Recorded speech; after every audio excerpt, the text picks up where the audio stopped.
ദൈവനാമം മഹത്വപ്പെടുമാറാകട്ടെ. ഞാൻ വാൽപ്പാറ സഭയിൽ പല വർഷങ്ങളായി കുടുംബമായി ദൈവത്തെ ആരാധിച്ചു വരുന്നു. പ്രത്യേകിച്ച് ഇന്നിവിടെ വരാൻ കാരണം എൻ്റെ മകൻ ജോഷുവ സ്നാനപ്പെടുന്ന സംബന്ധിക്കണമെന്ന ആഗ്രഹത്തോടുകൂടെ കുടുംബമായി കടന്നു വന്നത്. ഇപ്പോൾ എൻ്റെ മകൾ ജോഷിവ കുടുംബമായി ഞങ്ങൾ ഒന്നിച്ച് ഇവിടെ സഭയായി ദൈവത്തെ ആരാധിക്കാനുള്ള സാഹചര്യം ഉണ്ടായി. അതിന് ദൈവത്തെ സ്തുതിക്കുന്നു. ആരാധനയുടെ ചിന്തയ്ക്കായി ഞാനൊരു വേദവാക്യം വായിക്കുന്നു. റോമർക്ക് എഴുതിയ ലേഖനം 5-ാം അധ്യായം പ്രത്യേകിച്ച് 10-ാമത്തെ വാക്യം വായിക്കാൻ ആഗ്രഹിക്കുന്നു. റോമർ 5:10. ശത്രുക്കളായിരിക്കുമ്പോൾ തന്നെ നമുക്ക് അവന്റെ പുത്രന്റെ മരണത്താൽ ദൈവത്തോട് നിരപ്പ് വന്നു എന്ന്. സാധാരണ നാം ആരാധനയുടെ ചിന്തക്കായി എപ്പോഴും ഈ 5-ാം അധ്യായത്തിൽ നിന്ന് ചിന്തിക്കാറുള്ളതാണ്. ഞാനിവിടെ പ്രത്യേകിച്ച് ഓർക്കുന്നത് നമുക്ക് അവന്റെ പുത്രന്റെ മരണത്താൽ ദൈവത്തോട് നിരപ്പ് വന്നു എന്ന്. നാം അക്രമങ്ങളിലും പാവങ്ങളിലും മരിച്ചവരായിരുന്നു. പ്രത്യേകിച്ച് ഞാൻ തമിഴ് സഭയോടുകൂടിയാണ് കർത്താവിനെ ആരാധിക്കുന്നതുകൊണ്ട് തമിഴ് വാക്യങ്ങളാണ് കൂടുതലും വരുന്നത്. എന്നിരുന്നാലും മനസ്സിലാകുന്ന രീതിയിൽ ഞാൻ ഒപ്പിച്ച് പറയാൻ ആഗ്രഹിക്കുന്നു. കർത്താവായ യേശുക്രിസ്തു നമുക്ക് വേണ്ടി ഈ ലോകത്തിൽ വന്ന് പാപത്തിന് പരിഹാരം ചെയ്തു എന്നുള്ളത് നാം വിശ്വാസം കൊണ്ട് അറിഞ്ഞ് ദൈവത്തെ സ്വീകരിച്ചവരാണ്. നാം ഇന്ന് കർത്തൃമേശയുടെ മുമ്പിലിരിക്കുമ്പോൾ നമ്മുടെ കർത്താവായ യേശുക്രിസ്തു നമുക്ക് വേണ്ടി ഈ ലോകത്ത് വരികയും നമ്മുടെ പാപത്തിന് പരിഹാരമായി ക്രൂശിൽ മരിക്കുകയും ചെയ്തു എന്നുള്ളതാണ് ഈ മേശ നമ്മെ ഓർപ്പിക്കുന്നത്. ഇവിടെ നാം വായിച്ചതുപോലെ നമുക്ക് അവന്റെ പുത്രന്റെ മരണത്താൽ ദൈവത്തോട് നിരപ്പ് വന്നു എന്ന്. നിരപ്പ് എന്ന് പറയുമ്പോൾ തമിഴിൽ സാധാരണമായി ഞാൻ വായിക്കുന്ന ഒപ്പുറവായി എന്ന് വായിക്കും. ഒപ്പുറം എന്ന് വെച്ചാൽ ദൈവത്തോട് ചേർന്നു എന്നുള്ളത്.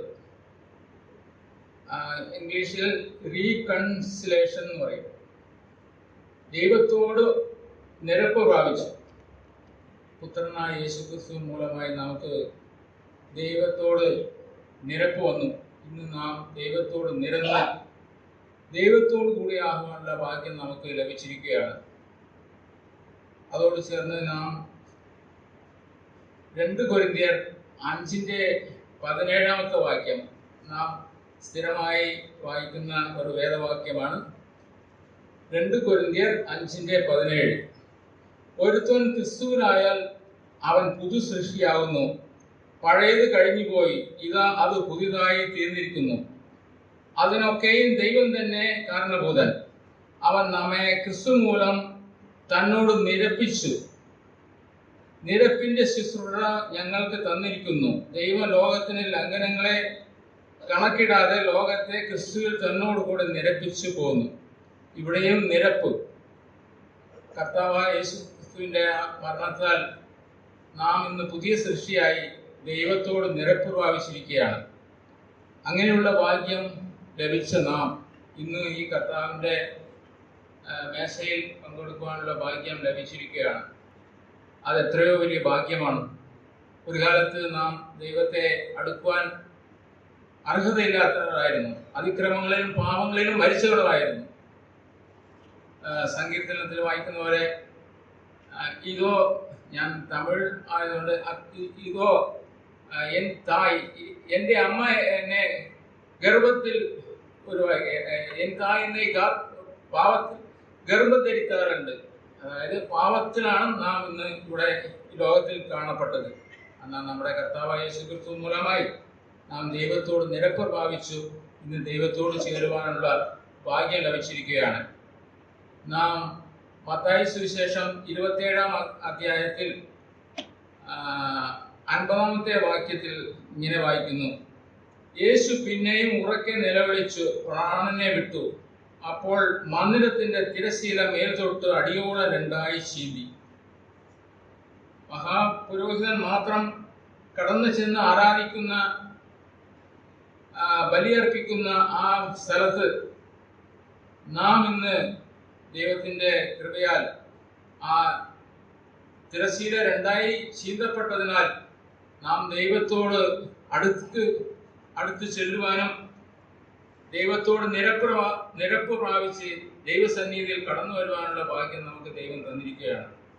അപ്പോൾ ദൈവത്തിന്റെ ആ മഹാസ്നേഹത്തെ നാം ഇന്ന് ഈ രാവിലെ സമയം ഓർക്കേണ്ടതാകുന്നു. കഴിഞ്ഞ കാലങ്ങളെല്ലാം നമ്മുടെ പാവ കാര്യങ്ങളെല്ലാം ഓർക്കുമ്പോൾ ദൈവസമൂഹത്തിൽ കടന്നു വരാൻ യോഗ്യത അല്ലാത്തവരായിരുന്നു. എന്നാൽ ഇന്ന് നാം ദൈവത്തിന്റെ പുത്രനായ യേശുക്രിസ്തുവിന്റെ മരണത്താൽ ദൈവത്തോട് നിരപ്പ് നമുക്ക് ഇടയായതുകൊണ്ട് ദൈവസന്നിധിയിൽ എപ്പോഴും കടന്നു വരുവാനും ദൈവത്തെ ആരാധിക്കുവാനുള്ള ഭാഗ്യം നമുക്ക് ലഭിച്ചിരിക്കുകയാണ്.